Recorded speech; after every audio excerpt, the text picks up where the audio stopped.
Salut et bienvenue. Aujourd'hui, on va faire les nombres complexes pour le niveau terminal S.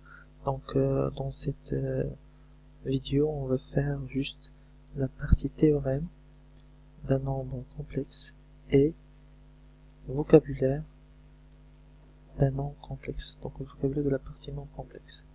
C'est bien. Dans cette vidéo, vous allez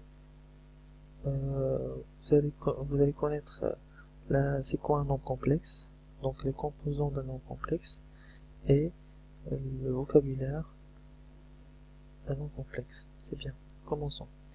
Alors, donc le théorème, donc l'ensemble d'un nombre complexe est noté l'ensemble C, tel que l'ensemble des nombres réels, on fait l'ensemble R.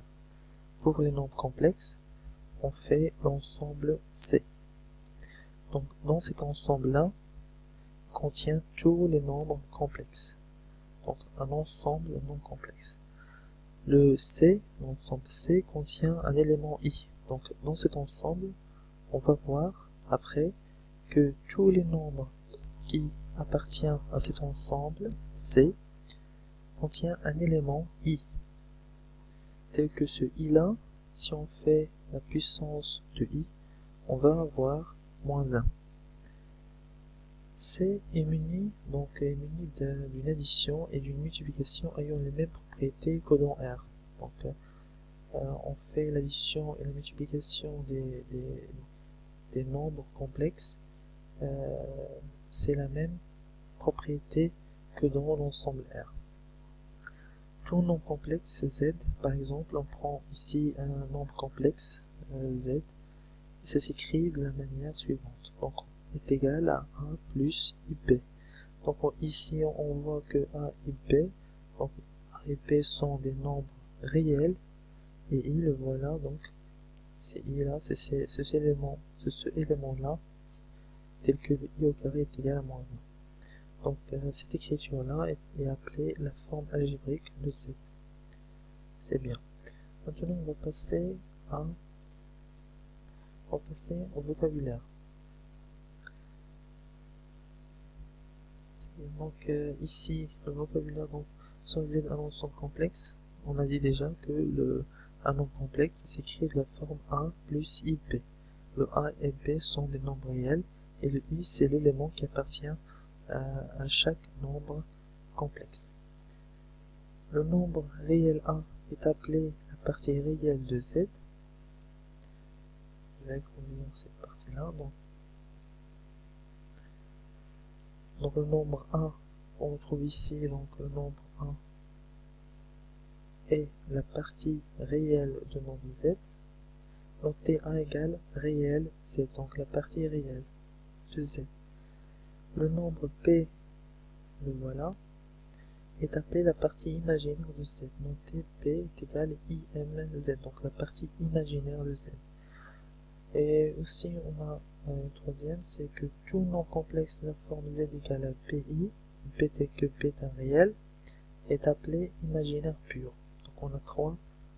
Le premier c'est que A est un nombre réel de Z, le P c'est le nombre imaginaire de Z, et si on trouve un nombre complexe sous forme de PI, tel que P est un réel, ce nombre-là est appelé imaginaire pur.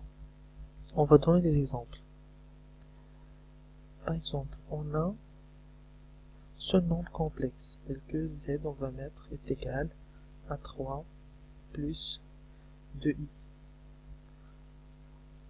On veut extraire la partie réelle, donc la partie réelle de Z. On veut extraire aussi la partie imaginaire de Z. Alors, comment on va faire? Donc ici, on voit Z est égal à 3 plus 2i. Donc le i est toujours attaché au P, donc ici. Alors P, c'est la partie imaginaire. Donc on va écrire, donc ici on va voir que i est attaché à 2. Donc le 2, c'est la partie imaginaire. Donc on va écrire dans la partie imaginaire 2. Dans la partie réelle de z, on voit que le a représente ici, dans notre exemple, z égale à 3. Donc, alors la partie réelle de z est égale à 3. On va faire maintenant un autre exemple.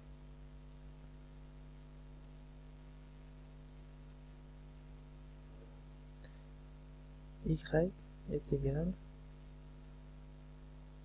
à 3 moins 9i. La partie réelle, c'est quoi? De z. La partie imaginaire de z est égale à combien?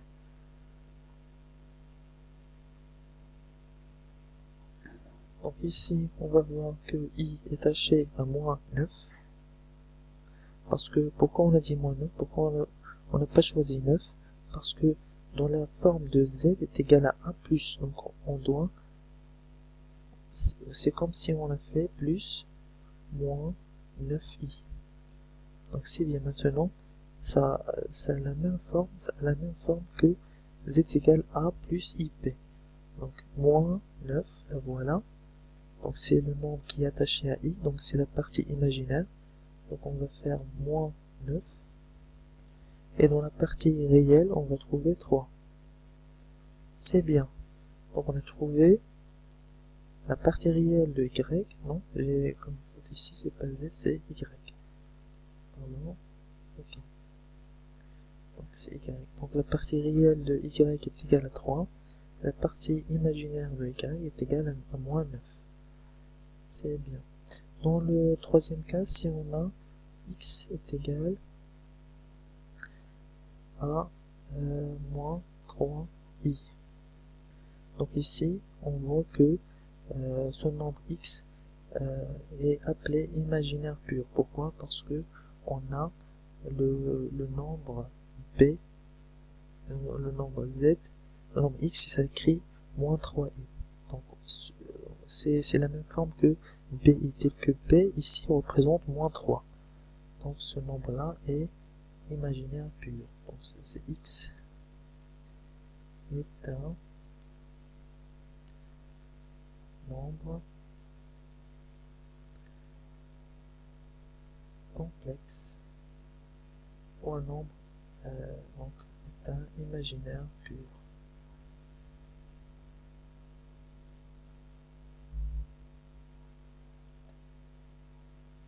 C'est un nombre imaginaire pur.